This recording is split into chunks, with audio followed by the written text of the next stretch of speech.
오늘 하나님의 말씀은 고린도전서 5장 7절, 우리 신약 성경 268쪽에 있습니다. 우리 다 찾으신 줄 알고 우리 다 같이 한 목소리로 합독해서 읽겠습니다. 시작. 너희는 누룩 없는 자인데 새 덩어리가 되기 위하여 묵은 누룩을 내버리라. 우리의 유월절 양 곧 그리스도께서 희생되셨느니라. 아멘. 할렐루야. 일주일 동안도 건강하게 지내시다가 또 이렇게 주님의 은혜 가운데 얼굴을 뵙게 되니 얼마나 반가운지 모르겠습니다.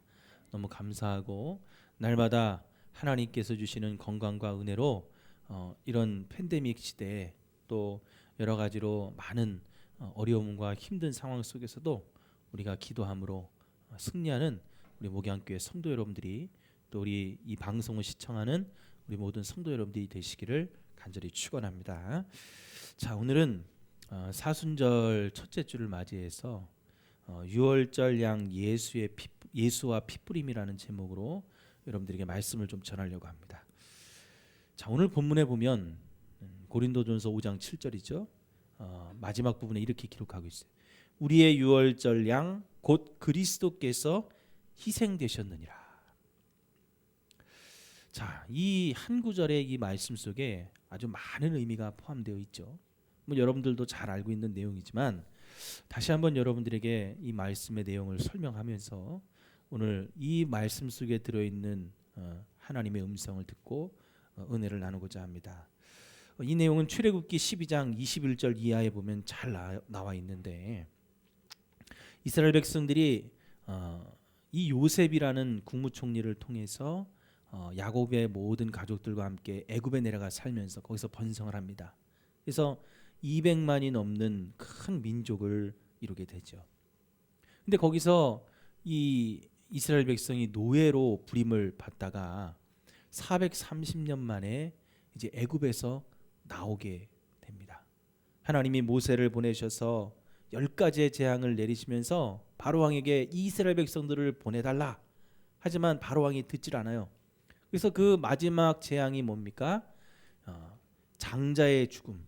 그러니까 오늘 얘기하려고 하는 유월절 사건이 이 마지막 10번째 재앙이, 이것을 통해서 이스라엘 백성들이 애굽을 탈출하는 그런 놀라운 역사를 일으키게 되죠. 자, 그러면 이 유월절 사건이라는 게 뭐냐? 이스라엘 백성들을 탈출하게 한 마지막 방법이었는데, 자, 하나님이 모세에게 명령하십니다. 이스라엘 백성들에게 명령하기를 가족 수대로 흠없는 어린 양을 택해 가지고 유월절 양으로 잡아라. 그리고 그 양의 몸에서 피를 빼 가지고 그릇에 담으라는 거예요. 그리고 우슬초 묶음을 가져다가 그것을 적셔서 어디에다가 그 집, 자기들의 집 문 밖에 임방과 좌우 설주에다가 그 피를 바르라는 거예요. 근데 우리는 바르라고 표현하지만 성경에는 뿌리라고 나와 있어요. 네. 자, 그것을 뿌리고 문 밖에 다니지 말며 그 집 안에서 양고기와 쓴나물을 함께 구워 먹으라는 거죠. 그러면 그날 밤에 죽음의 사자가 이 애굽 전역을, 그러니까 애굽 사람들뿐만 아니라 이스라엘 백성들까지 다 뒤엎을 건데, 죽음의 사자가 갔을 때, 그 집에 갔을 때 그 피를 보면 그냥 넘어가리라. 이게 바로 유월절 사건입니다. 근데 바울은 오늘 이 고린도전서 본문에서 유월절 양이 곧 예수 그리스도라고 말을 하고 있죠. 이것은 한 사람의 주장이 아니라 예수님께서 십자가에 못 박히신 날, 그날이 바로 유월절이었기에 확실한 증거가 되고, 또 유월절 양은 흠없는 것으로 흠과 티가 없어야 되는데 예수님만이 인간의 몸을 입고 있지만 죄가 하나도 없으신 그러한 인간으로 십자가에 달려 죽으시죠. 그러니까 유월절 양이 흠과 티가 없어야 돼요. 그것처럼 예수님도 죄가 없으신 분으로 십자가에 달려 죽으시죠. 또 양고기를 불에 구워 먹는 것 같이 예수님은 고난의 불 가운데 그을렸습니다. 그리고 무엇보다도 유월절 양의 피가 뿌려졌다는 거예요. 그 뿌려진 집은 죽음과 재앙에서 구원을 받았습니다. 마찬가지로 예수님은 십자가에서 우리의 죄를 사함으로 영생을 얻게 하셨어요. 천국에 들어갈 기회를 주셨습니다. 예수님의 피가 십자가에서 다 흘러내서 몸에서 빠져나가죠.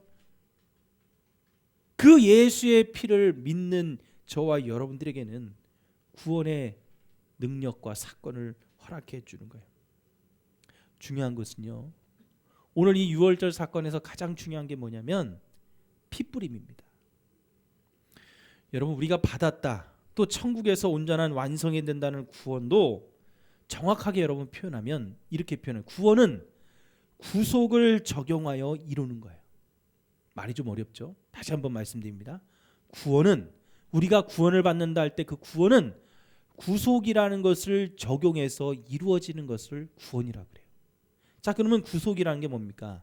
말이 좀 어려워요. 한자 말들이라 그래요. 구속은 값을 치르는 거예요. 그러니까 예수님이 십자가에서 우리의 모든 죄를 다 담당하셨다고 그랬잖아요. 그러니까 예수님은 우리의 모든 죄를 다 가져가신 거예요. 짊어지신 거예요. 언제 그것이 이루어졌습니까? 세례 요한이 예수님에게 세례를 줄 때 그게 이루어진 거예요. 저의 죄도 예수님에게 다 넘어갔고, 여기 있는 임지은 권사님, 방기숙 집사님, 예나 또 우리 김연희 사모님, 그 다음에 김순성 권사님, 이해녹, 이다엘, 여기 있는 모든 사람의 죄도 세례 요한이 예수님의 머리에 안수하는 그 순간 우리의 죄가 예수님에게 다 넘겨져 가는 거예요. 그리고 그 예수님이 십자가에 죽으심으로, 원래는 내가 죽어야 되는데 예수님이 죽으심으로 구속, 값을 치른 거예요. 누구 대신에? 나 대신에 값을 치른 거예요. 그런데 예수님이 값을 치른 게 나하고 뭔 상관이냐?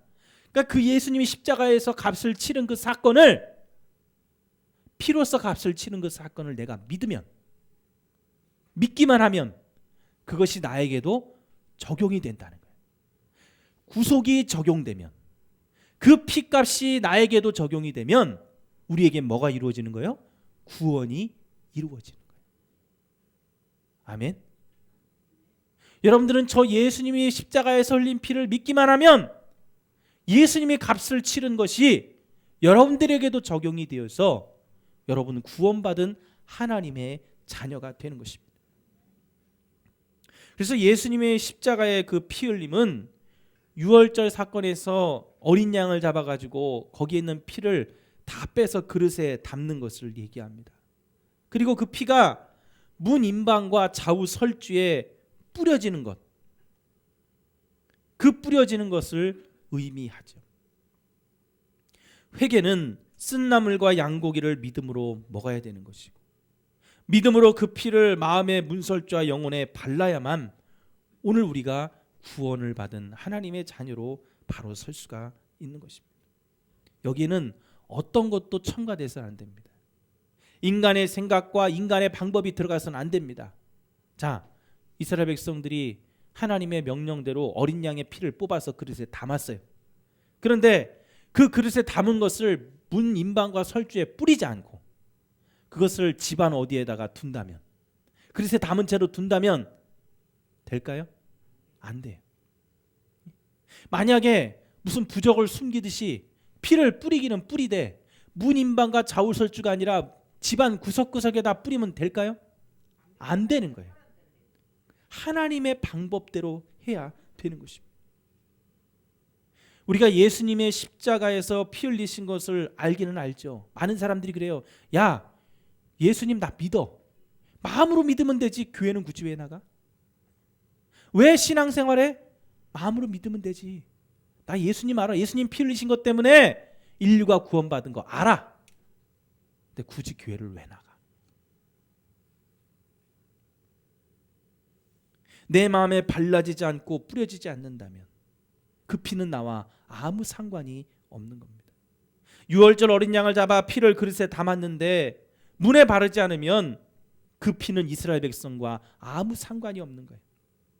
내 생각과 감정으로 예수님이 피 흘리심을 받아들여서는 안 됩니다. 미국의 그 소설 중에 마녀의 빵이라는 소설이 있어요. 그 내용이 이래요. 주인공 여인이 등장하는데 이 여인은 노처녀예요. 작은 빵가게를 운영합니다. 통장에 한 2,000달러 정도, 한 200만, 우리나라 돈으로 200만 원 좀 넘게 되는 돈을 예금을 해두고 나서 결혼을 바라는 여자예요. 자기가 결혼 못한 게 자기가 못나서가 아니라 아직 짝을 못 만났다고. 또 이 여인은 인정이 많은 사람이었습니다. 그러던 어느 날 일주일에 자기의 가게에 2번 정도 다녀가는 중년 남자를 보게 됐어요. 그 남자에게 관심을 갖습니다. 언제나 두덩이에 아주 굳어버린 딱딱한 싸구려 빵을 갖다가 사가는 남자였어요. 이 여인은 생각합니다.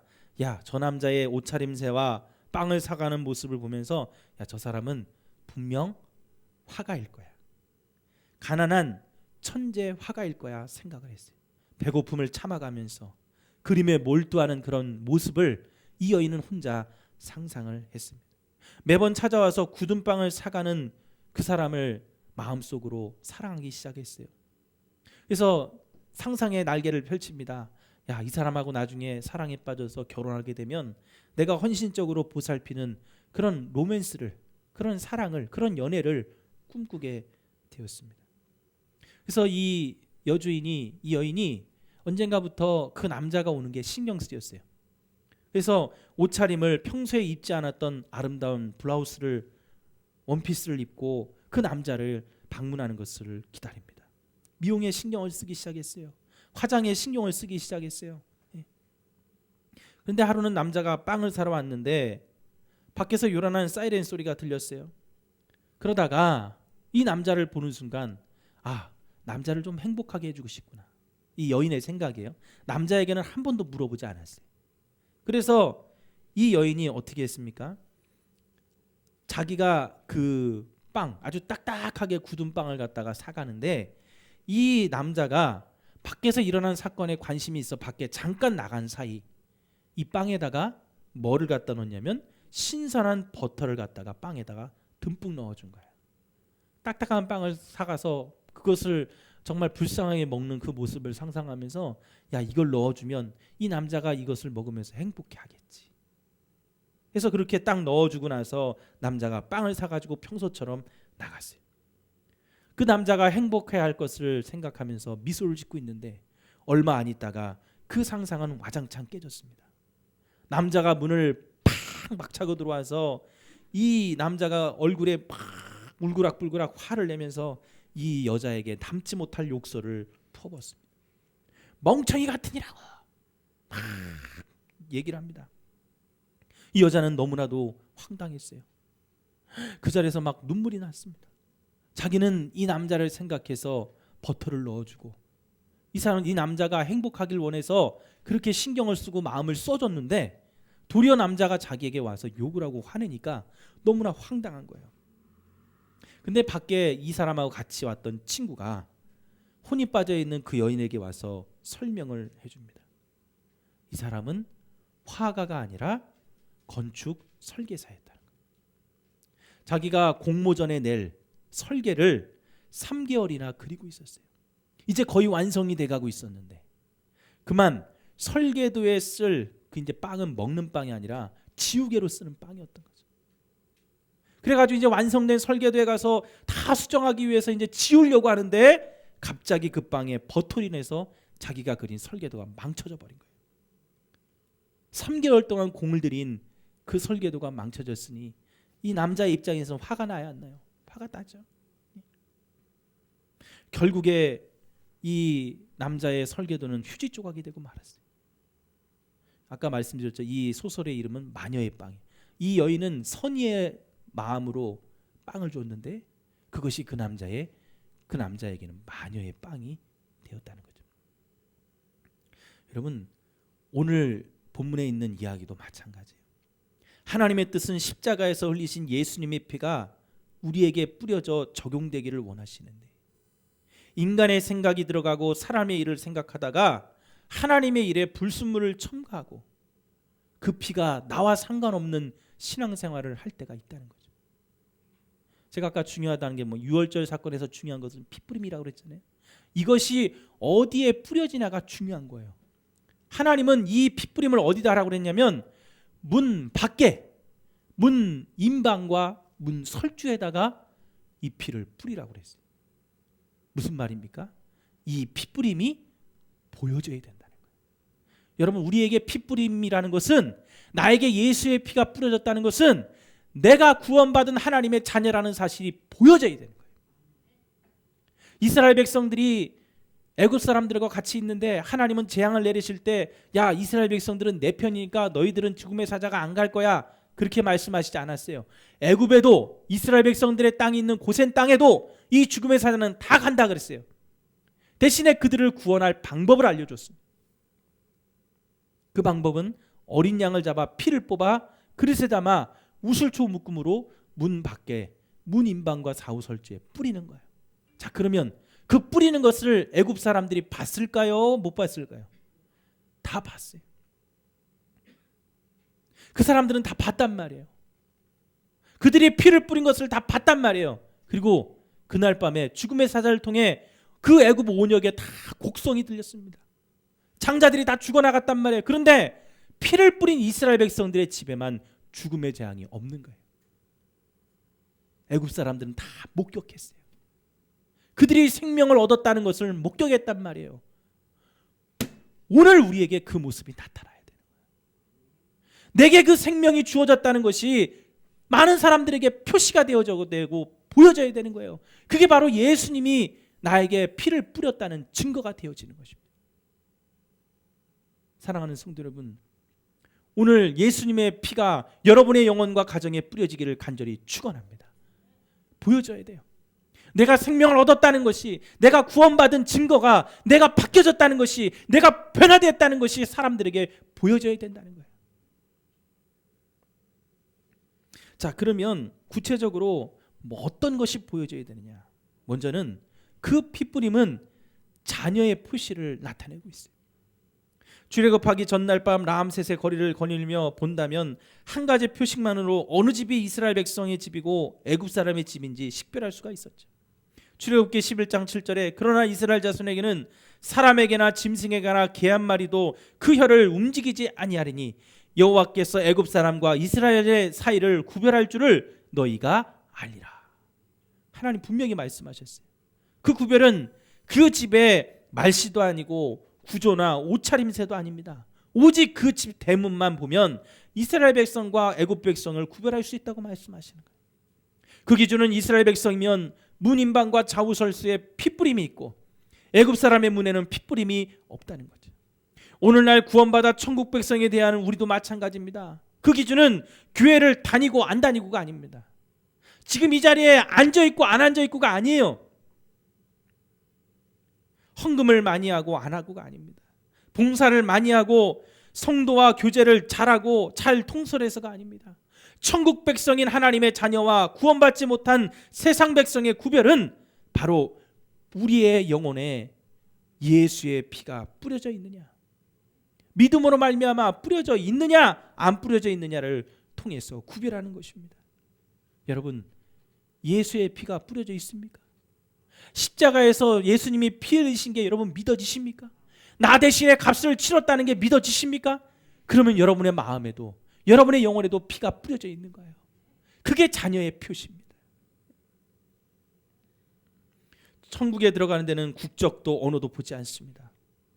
학식이나 도덕이나 피부 색깔도 고려하지 않습니다. 오직 유월절 양이신 예수 그리스도의 피 흘림이 적용되어져야만 그것을 믿는 자들만 천국에 들어가는 하나님의 자녀가 되는 표시가 나타나는 거예요. 두 번째로 피뿌림은, 그 피는 구원의 표시입니다. 그날 밤 죽음의 사자가 날개를 펴고 애굽 땅에 내려와 비천한 자 높은 자 구별 없이 심판의 카드를 휘두릅니다. 모든 장자를 죽일 때 온 애굽의 집집마다 시체가 없는 집이 없었고 통곡 소리가 하늘에 사무쳤어요.